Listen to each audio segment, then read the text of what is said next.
standard of living into the future. Deputy Catherine Connolly. If anything underlines the empty rhetoric of new politics, it's this empty chamber. If anything underlines the emptiness of new politics, it's to be given a document today with no time to read it. And if anything underlies the emptiness of our celebration, our ongoing celebrations of our independence, it's to be told that we can make no input into this document. It's going to Europe with or without any discussion here. And the Minister has described it, Minister for Finance, simply as a statistical document. That is utterly contemptuous of the elected members in this chamber.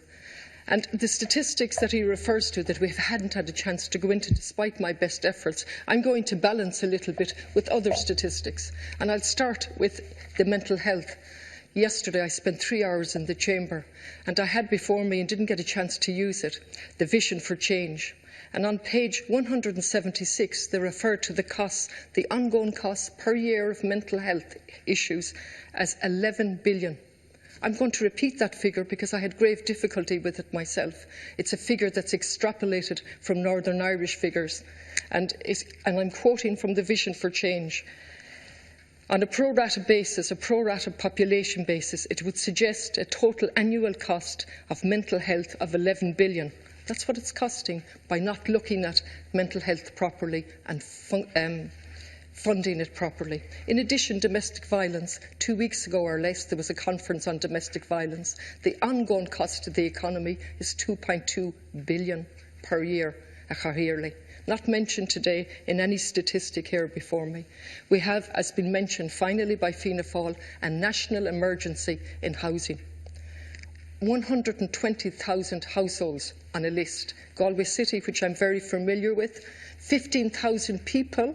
I'm going to repeat those figures because we get blinded and deafened by figures. 15,000 people, that's 5,000 on 5,000 households waiting on a list for anything up to 15 years for a home. No mention of that here. We have nearly the lowest rate of investment in infrastructure in Europe. No mention of that here. 35,000 young people left Ireland last year. No mention of that anywhere here. Women, gender.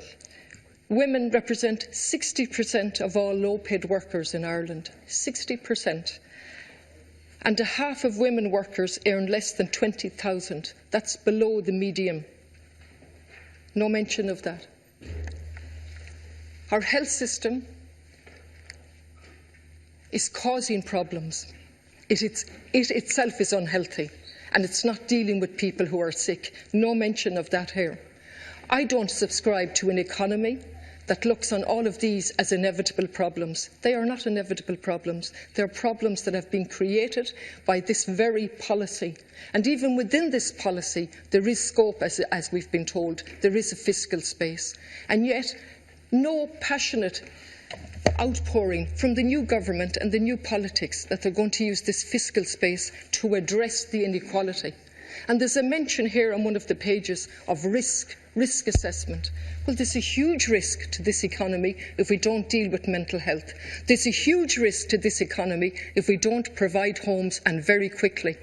And there's an even greater risk in relation to domestic violence, because it permeates every single generation and permeates every aspect. And at a Conservative estimate, again, to follow up on one victim of domestic violence, 60,000 euro is the follow-up figure for that. I would have expected, at the very least, some discussion today, having had the time to look at the document, in relation to how we could participate in this wonderful word from the Green Party on a consensus basis, because I certainly have a lot to say on behalf of the people who gave me the privilege of being here today. And I am not here to be castigated by various people on either side that tell us that we haven't taken part in government.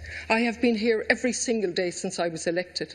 I have researched and prepared and stood up here, and I'm talking to an empty Dáil, and so are the other committed people here. So this is absolutely empty rhetoric in relation to new politics. And finally, The Fiscal Council has been mentioned by Deputy Donnelly.